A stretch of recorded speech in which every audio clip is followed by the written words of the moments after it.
Okay. And it's asking me, each one is separate.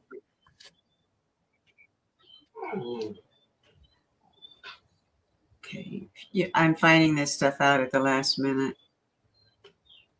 Anyway, I guess I got to take Twitter off. We'll see. Anyway, we are live right now, I think. Hello, everyone. My name's Ada Janicek, and I'm with Infinity Fun and Travel, and welcome to our first Infinity Travel Talks. So my agent, Susan McCall, is joining me. Say hello, Susan. Good morning. Or it's actually afternoon, isn't it? This has been a long day. Afternoon. Let me see if I can set this up that we can get. I think we can see the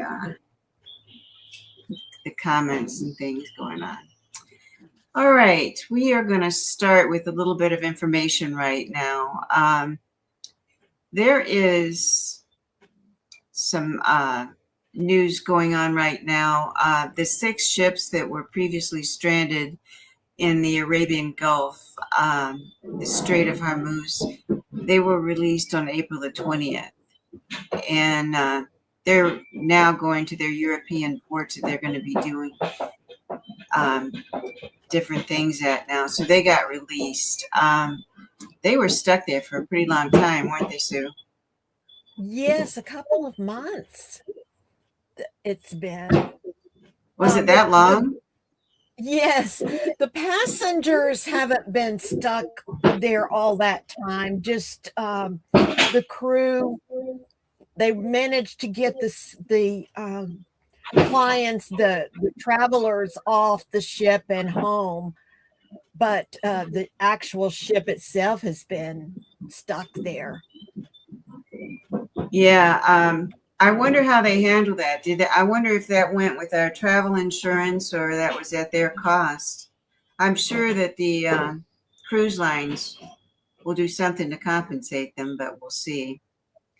The next thing we were going to talk about. What'd you say, Sue?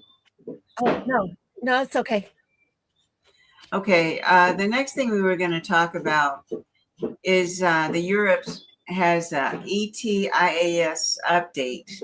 That's the European Travel Information and Authorization System. And that's a new entry requirement. And if you're hearing that, that's our puppy. My puppy's playing. And have a little compassion here. This is our first podcast. We're going to make mistakes. It's going to seem stupid. This is who we are. This is just what we're going to be doing for you. We're going to talk about the ETIAS update. And if you are not familiar with that, that's going to be connected to your passport. And that's going to be permission for you to enter 20 different countries. So you're going to have a 180-day period to use 90 days of that amount of time. So if you go somewhere and you use 10, you still have 80 days left. So in a 180-day period, you can only use 90 days. Now, in that 180-day period, if you've used, say, 20, and then it reaches that 180-day period, you get your 20 days back. If you've used 70 previously. So what that would be like, you have 90.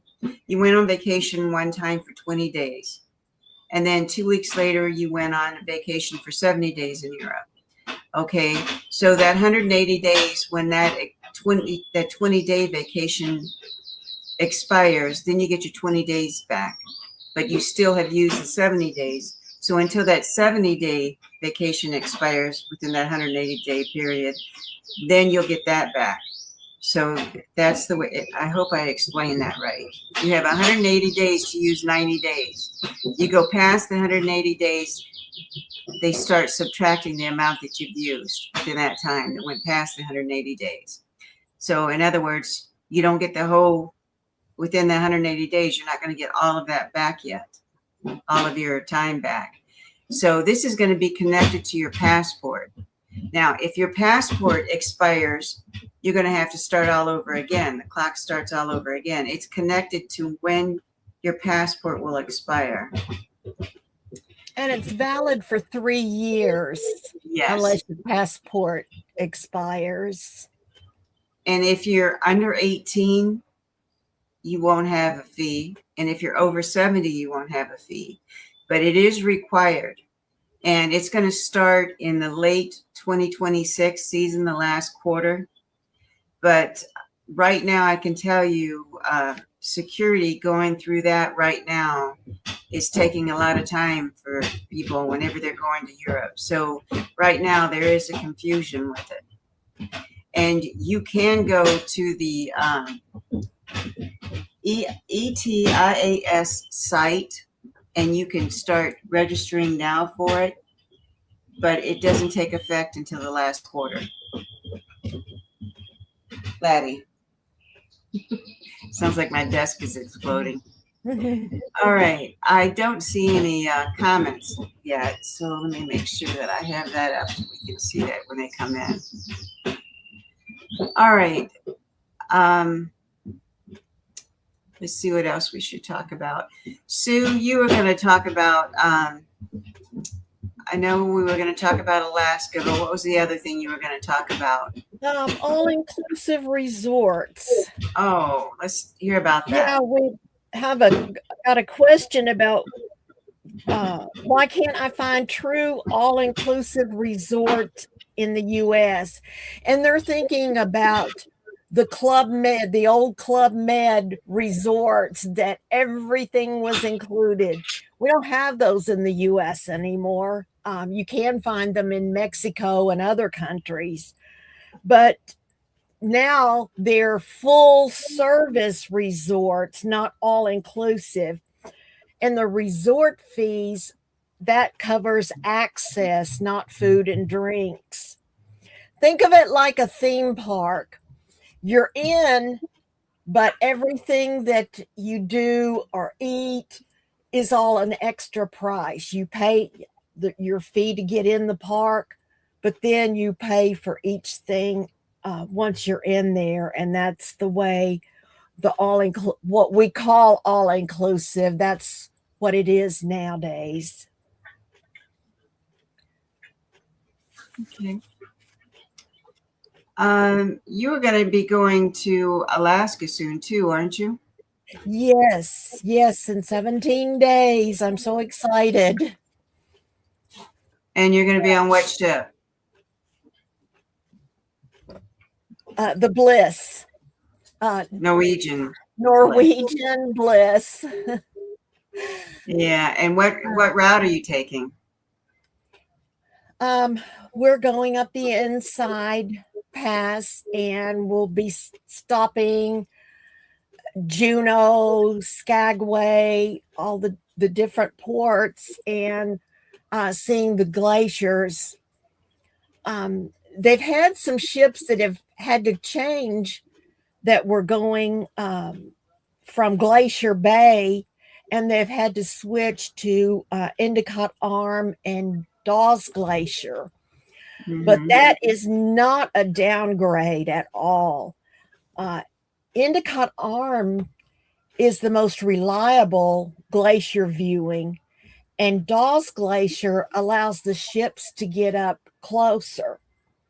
So many guests say that that's their favorite over the Glacier Bay. You get up close enough to see wildlife. It's a major harbor seal nursery. So you see seals, especially in the spring and early summer. They're having their babies, and they're all, you can see them sitting on the blocks of ice in the water, not have to go on an excursion to see them. The Inside Strait's pretty calm in there too. Mm-hmm. It's nice, and the way it's not real strong waves. No, it's not as rough as other areas, I guess, because you're in the inside, and so it's smoother. But we're just going to have to dress. And I think the high temperature is 48. May not seem cold to you, but this Texas girl, that's cold to me. So I will be layering. Yeah, the high temperature is, Well, if you're lucky, will be in the high 60s. And you'll have a lot of mist and things, so you'll have to be dressed in layers with a hood and like a winter, not a winter, but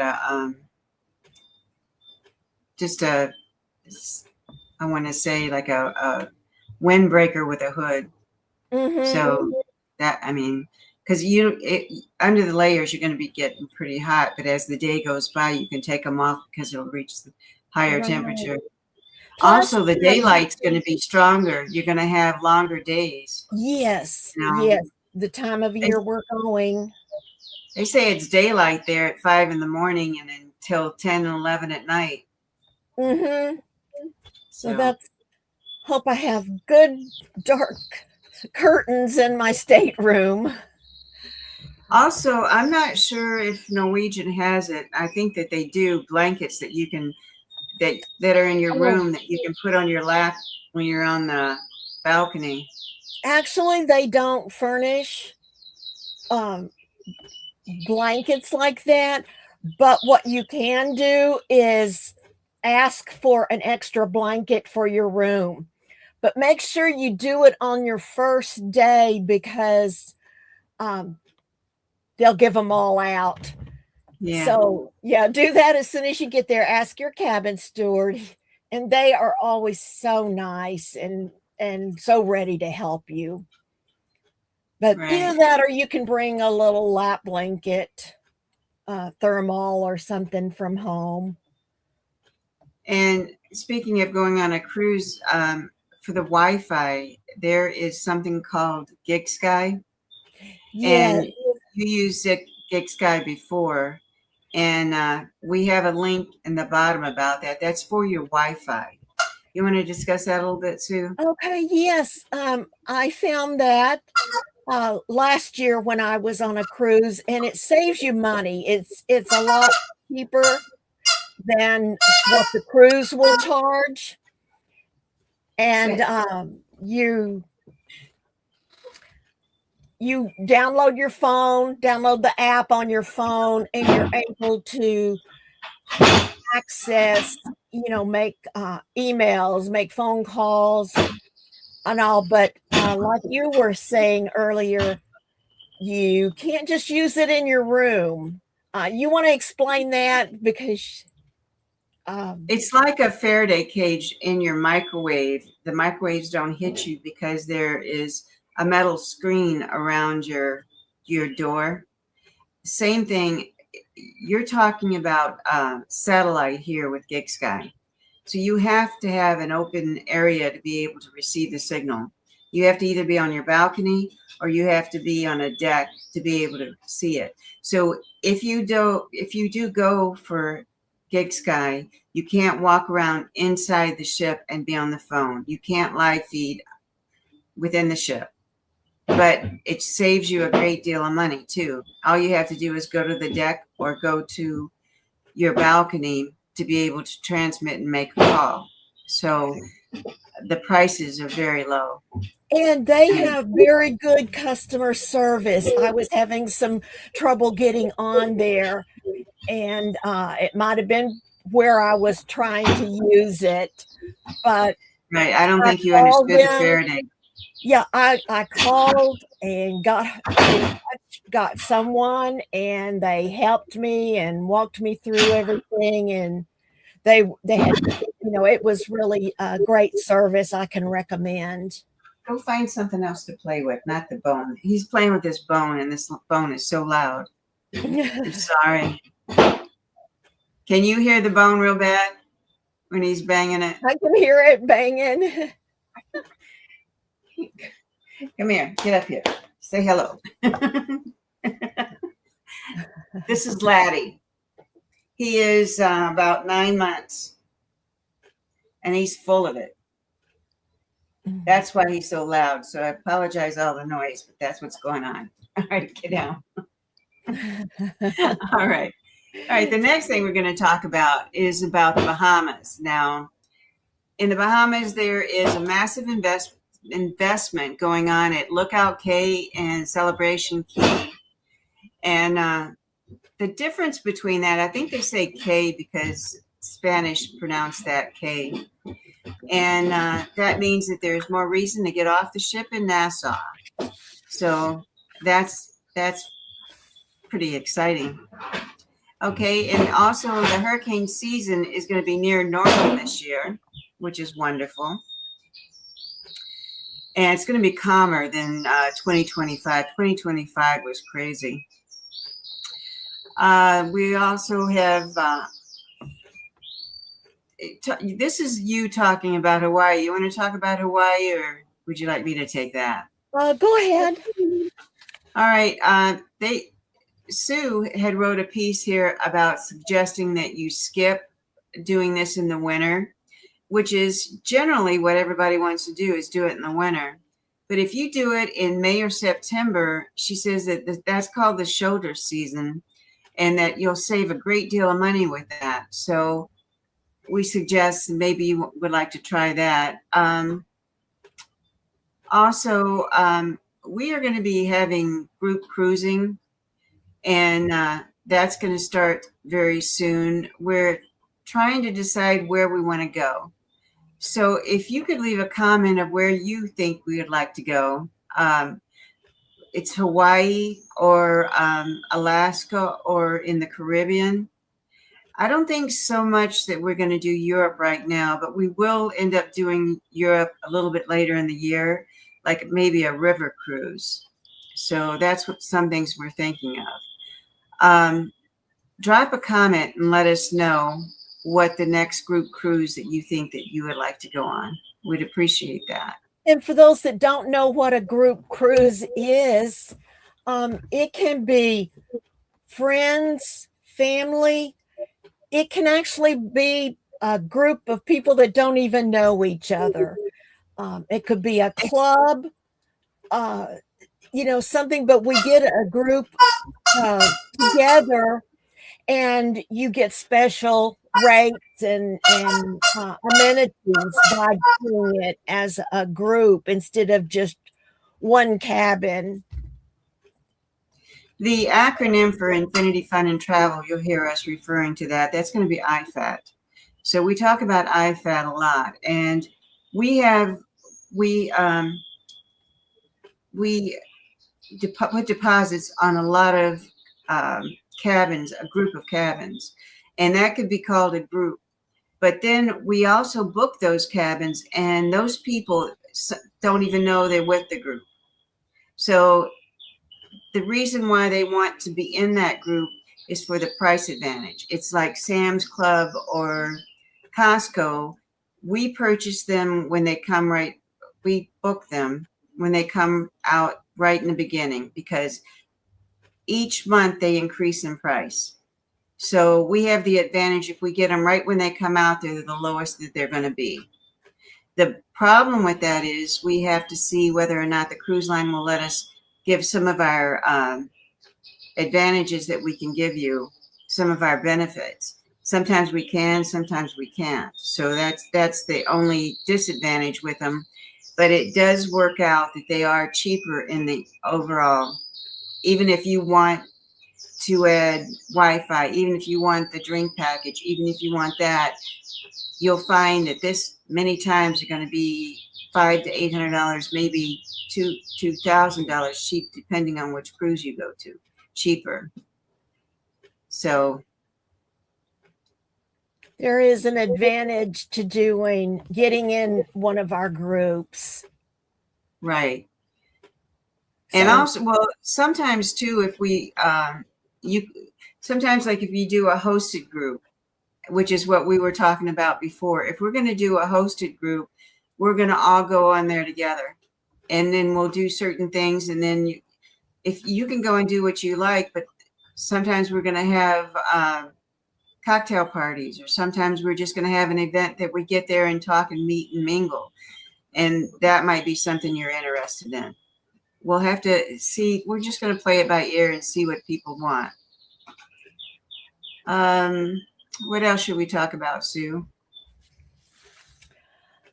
The fuel prices.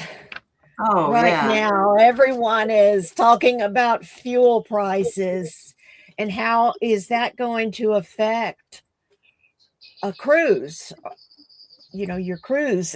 It's going to affect flights more than cruising, because cruise ships, again, they buy it in big bundles. And like when I booked my trip, I started booking last fall, made the initial deposit. And so that price that I got then is my price. It didn't go up during these last months. I had to have it paid in full in January, although there are still people booking. But we got it at that price, and so there wouldn't be any raises. Cruise ships just don't raise prices, like I said, like airlines does, or for your car. They're set so far in advance. I know right now it's a little, but normally I would say book it early to keep that price in. Right.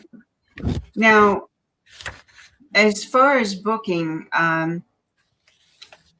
the airlines, I mean, it's getting to be the worst part of this whole thing about traveling is airlines. And what we do a lot of times is we try to help the client with navigating that. So we make sure that there's assistance if you need it. And whenever you go on a trip with us, we have an itinerary. But we also are on our phone sitting at our desk between 9 and 5. You can call us, and if you have any kind of problem or need assistance, we can see what we can do to help you. So you're not on any of this the travel by yourself. So we're with you at this point. So we try to make it easier for you. And many times our clients we rent scooters for, and they help them a great deal. Now it's getting to be when you're going into cruising that they're limiting the scooters. So we know which scooters that you can rent that are foldable, that you can use going around the ship, but whenever you bring it in, you can fold it and you could put it to the side. So you don't have to have a handicap room to have a scooter. And people, when they're getting to be 50 and above, really can't walk as much as they could before, but they do want to see things. So what we have that understanding because we're over 50. So we use scooters all the time. I just reserved one for my husband for our upcoming Alaska trip. The only thing with the scooter is you have to make sure it doesn't get wet. Was it Nassau we were in that we got into the rainstorm? It was on Celebrity. Yes, I think it was in Mexico. Cozumel, it might have been. Cozumel? I don't know, but I can't remember. Mine got wet, and yes. it was going, and then all of a sudden it wouldn't go. And so I got off and tried to push it, and of course they're not cast members from the cruise, but maybe they were because they were the people that checked you in. They helped me push it back onto the tender, and then I dried it up. And then after I dried it up, it started running again. So you cannot let the controls get wet at all. That's the only thing you can't do with it. And I learned the hard way about that. Another thing is some of the if you are in a port that has to tender, some of the tenders can accommodate them and some of them can't. So when you make your excursions, you need to keep that in mind. Yeah, well, we know when you book with us, we know which ones that you can go on, what kind of activity level it's going to be. And then we'll Mm-hmm. discuss that with you. But some things we always suggest are travel insurance. Now, sure, your card has travel insurance. You have travel insurance with the cruise lines, the airlines. Generally, those are proprietary to their, like, cruise lines. They would carry your flight and things, but the thing is, they're selling an insurance. They're not the provider. How do you file a claim? You don't file it through them. You're going to file it through a third party. And some claims take up to a year or more to get settled. So we have a provider that we use, Allianz is who we use, which after you file the claim, it's generally 3 weeks and you get paid. We also make sure certain conditions are going to be met with that. You have to be extremely sure of what you're buying with travel insurance, who you're buying it from, and what you're paying for.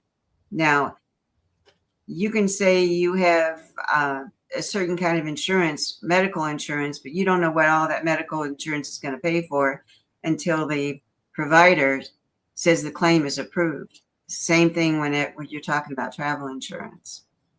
So that's very important for you to understand. So we do have our travel business is Infinity Fund and Travel. So please call us if you want some help with your planning your travel. And we are a concierge agency.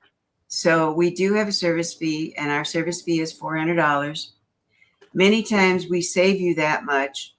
We're with you in spirit, and you call us, we talk to you, we help you.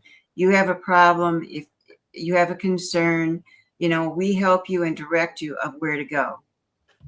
Now, it's been about 3 or 4 years ago, but we were on, I think it was a Royal Caribbean ship, and we were on the Pacific that was going to Cabo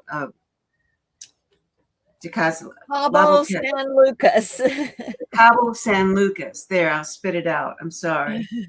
And on the way there, someone had something going on where it was an emergency, and the ship docked in the middle of the ocean.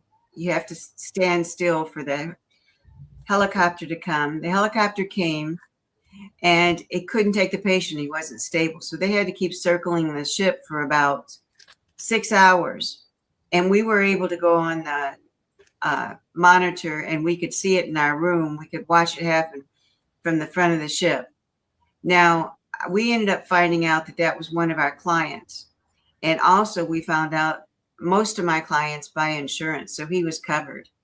So that's how important it is. One of those flights can cost you $500,000. And the fact that it had to keep flying around, they don't do that for free. So you never know when an emergency is going to happen. So buy travel insurance. Even if you don't buy it from me, know what you're doing when you do it. Anything else, Sue? I think we've about covered everything that we had for today. I think so. I don't know how long we've been. Oh, we've been on 30 minutes. Hope we're not that terrible. It's our first one. Remember, we'll get better. In fact, I forgot to hit go live with Instagram. I'm a bad girl. I didn't know. They told me, they said that 2 minutes before I go on here, go to Instagram and hit live. Maybe I'm live. I don't know. Maybe I did it and I forgot I did it. I don't know. Because I know I was going to do it. Anyhow. All right. Well, we're going to let you go now. And please leave a comment. Please let us know if you enjoy this content. Please hit like and subscribe and make us look good. We're trying. We'll get better, we promise. Mm-hmm. All right. And we'd like to thank you for tuning in, though, and God bless. You take care. Bye. Bye-bye.